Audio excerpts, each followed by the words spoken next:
It's the video review for Age of Extinction Bumblebee, the modern version, the 2015 Camaro, I believe. I'm not sure exactly what model it is, but the updated Camaro from the movie that he got later on in the film. Now, this is the Evolution pack that came out at Toys R Us, so he includes this little Legends Bumblebee figure, which is just the same old Legends that was out before, painted to look a little bit more G1 Bumblebee and less red line panel-y Cybertronian that the first one was. A slightly brighter yellow than the old one because of the different paint ups, and he does come with this MechTech gun for whatever reason. Bright yellow MechTech gun, which he can hold normally. You can take that off, but it's the same old Legends. We'll show him off in robot mode, but we're not going to focus on his transformation really because we've already covered him, and he's just a repaint here. Vehicle mode wise, here he is compared with his previous incarnation from Age of Extinction, the high-octane Bumblebee. So here he is as his classic Camaro versus the brand-new Camaro. Modified classic Camaro here. And that's really about all there is to say about that. I mean, he's a little bigger overall, a little taller, a little wider, just a little bit, not quite as thin and streamlined as this one, although a little smoother. Like I said, I don't know what I'm saying. But he's an updated Camaro versus the old Camaro. And that's really all you need to know about alt mode. Get him up here in the middle. So moving on to robot mode, one of the first things you'll notice on the bottom here is that he has those little wheel shuriken, and they do store underneath here on the bottom of the car. They've got a couple of, they do kind of help hold the back end together, otherwise I'd just say bin them. But see, there's a post in the middle and then two little pegs on either side there. And they're a little offset, like they're not right next to the peg. They're a little offset just because of the star shape. And when you see the slots down here, they do fit in one way only. You want to fit them so the wider points meet each other here. Get the pegs lined up correctly here. See, there's 2 points. You're not putting them point to point. You're putting the 2 points together on these discs on the star in the middle. And they rotate. Like I said, they're slightly offset, and it's pretty obvious which way you need to rotate them to fit them in.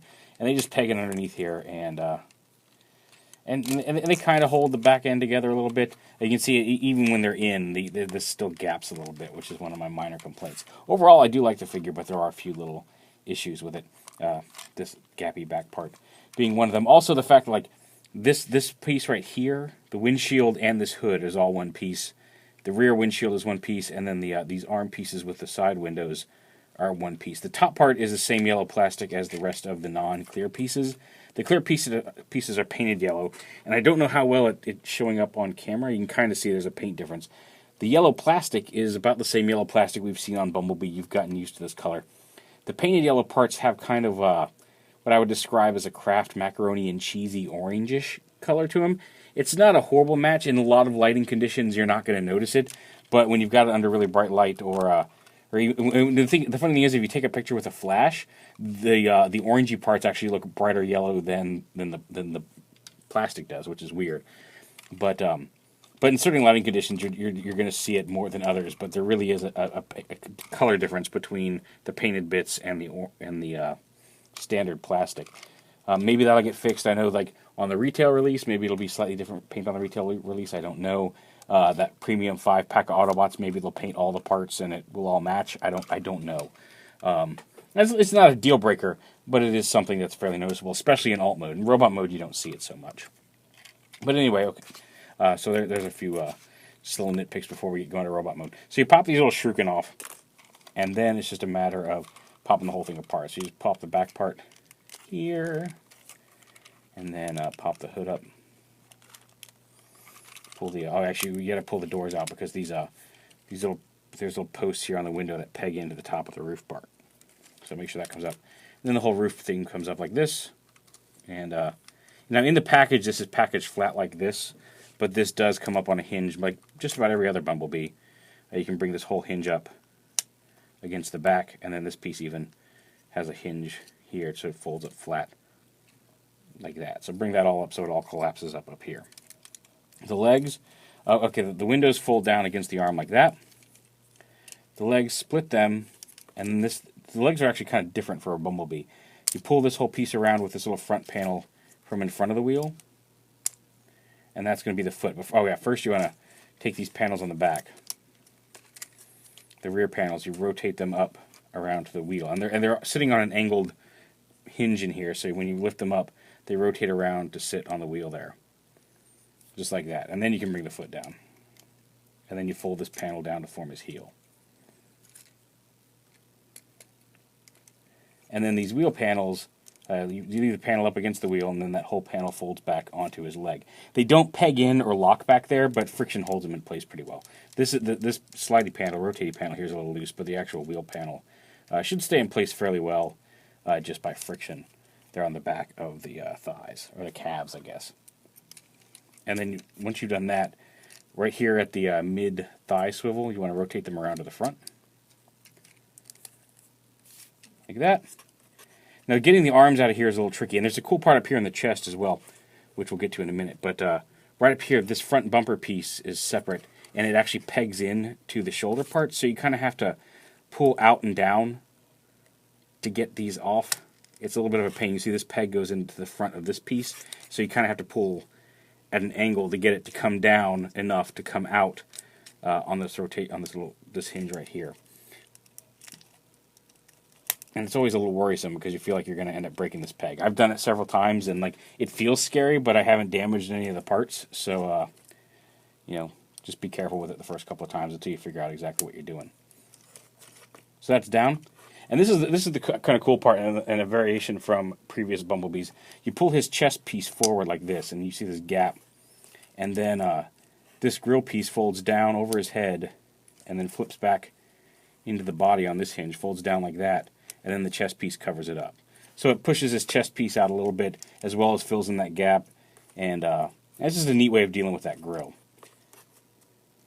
Push this back. And now these shoulder pieces, this is how you've seen a lot of pictures of him just like this. Now unfortunately this little scoop behind his head doesn't go anywhere. Instead of bringing this piece down, they brought all of this stuff up this time around.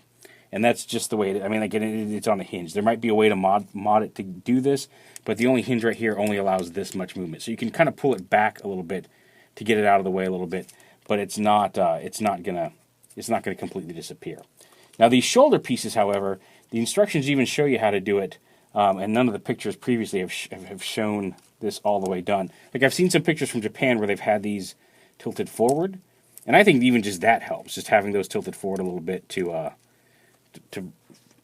change the shoulders up a little bit, but you actually tilt them forward and then rotate them out, which brings those black pieces up to the top and gives them a little bit more of a dynamic shoulder design here. It really helps with the whole I'm just a car folded up. All right, and now my camera just decided to be all wonky, so apologies for that. But yeah, so it gives him a little bit of a better, a much better profile, especially from the front. In robot mode, and I kind of dig it. Now these shuriken he can hold in his hand in a way that you would not hold something like that you were going to throw.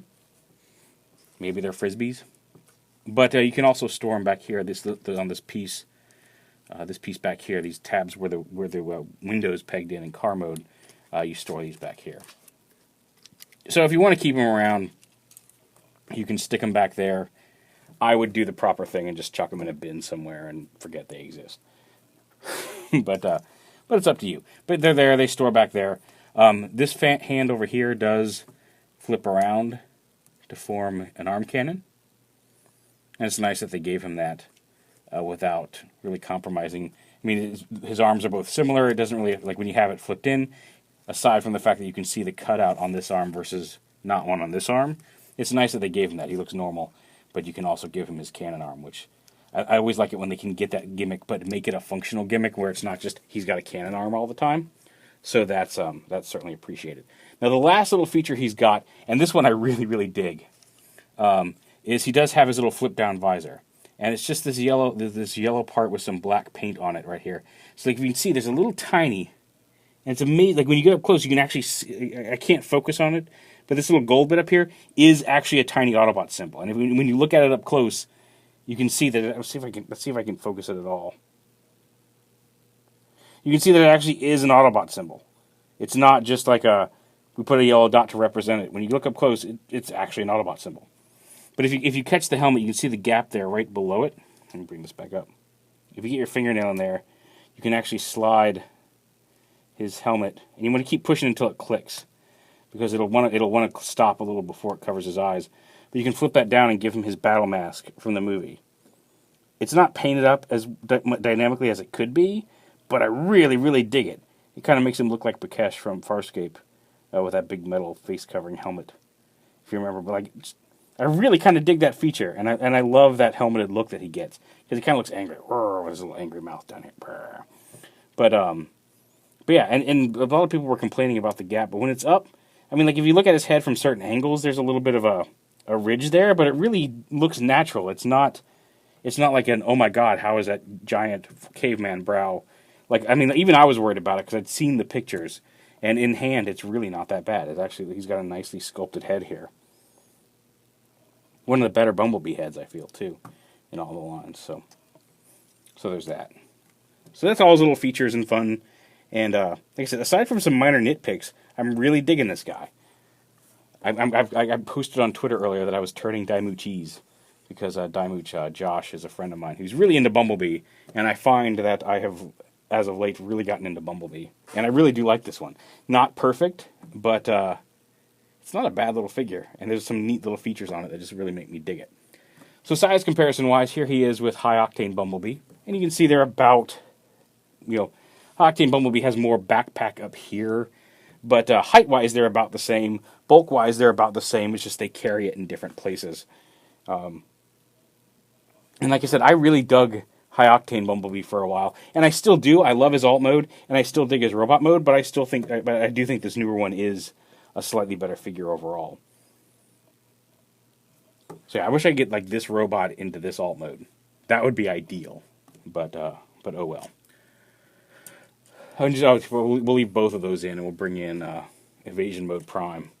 Now and I do have the Japanese one. You've seen me review the Japanese one, but this is the one that I generally carry around with me, just for playing with, because the nicely painted one is on my shelf at home. So yeah, I do still have them around, and then they scale pretty well together. Let's go ahead and get High Octane out of there, just to give you an idea of how these two work together. And I think it works pretty well. And of course, there's the Legends guy here, just to show him off in robot mode with his little mech tech gun. You can give the mech tech gun to Bumblebee, but it really, this was not my favorite mech tech weapon. So, whatever. Man, I'm just not, camera does not want to get in the way, or does not want to stay out of the way, I guess, tonight. Anyway, it's been a long couple of days. We lost our whole audio server at work the other night and had to scramble to keep us on the air all night, which was crazy, but one of those nights where you're like, I knew what to do, and I kept work together, but it was very tiring, and so it's been a long day. But yeah, this guy is really cool. Like I said, the paint match issues, again, you can see most of those painted parts either end up on the backside of his arm or on his actual back. So from any given angle, you don't, since they're not actually bumping right up against the yellow plastic in any way, shape, or form, you don't get that color mismatch that you did in, I guess kind of right here, you can kind of see it on camera. In person, that doesn't look quite as off color. But in car mode, it's really obvious, especially under certain lighting conditions, that mismatch in color, and I wish that were not the case. A couple of bits that, like, especially the rear end of the car, can be a little gappy. Again, not horrible, it's clearly a car, but there's a little bit of a seam line that doesn't quite sit flush. That's a little thing. And again, I prefer, like, maybe not so much of a backpack, or at least if you could take this backpack and lower it down just a little bit, so this was maybe sitting, even if this didn't go all the way behind his back, but just sat about where the top of this was about level with the back of his head, I would be probably cooler with it. It's not bad at all. It looks, once you have it in hand and you can fold the backpack all up, it doesn't look nearly as bad in person as a lot of pictures made it look, but it's still there, just kind of sitting there behind his head. But all in all, it's really posable. You've got the ball jointed head, you've got a swivel here at the shoulder, and the swivel out here. There's a bicep swivel here, right above the elbow joint, or bicep swivel. I'm right over the elbow joint. Ratcheting elbow joints, they're not a hard clicky, but you do feel them click as you move. No wrist articulation aside from, the flip around gun over here. Does he have a waist swivel? He does not have a waist swivel, unfortunately. But he's got universal hips. He does have a thigh swivel, hinge knees. They look like they have the same kind of ratchets as the elbows, but you don't feel it ratchet the way you do the elbows. Although his ankles are not ratcheted, nor is this joint in the middle here, and no ankle tilt. So not all the joints that they could have put in there, but a pretty decent range of motion for a deluxe class figure. And like I said, a really nice design. Once you get everything folded away, you can get some really nice silhouettes and some really neat poses out of this guy. Not perfect, but I think if you like High Octane Bumblebee, or if you've been waiting off on this guy, I think you made the right choice. I think he is probably the more solid of the two Bumblebees we've gotten in this line as deluxes, because I know there are Bumblebees and all the other various sublines and one-step changers and all that. But of the two main deluxe versions of Bumblebee we've gotten, I do think this is the superior one. It just has a feel to it that, like I said, this guy's fun. I love his alt mode, and I dug him while I had before this guy came out. But this guy just feels more complete overall, like a more complete full robot, and he just has a heft to him in robot mode that this guy just doesn't, because this guy feels very light compared to him, and he's just denser, and there's just something about that that's appealing. So anyway, I will stop rambling now. There is Age of Extinction Deluxe Class Modern Bumblebee. This is from the Bumblebee Evolution 2-pack. It's a Toys R Us exclusive. So if you check your Toys R Us, it's starting to hit now. It's hitting a lot of Toys R Us's across the United States. And or you can wait for the single pack in Wave 3, I believe. Or you can wait for the 5-pack version of Bumblebee. There are going to be several ways to get this guy. But he's definitely worth picking up in some way, shape, or form, because I think he is a pretty solid figure.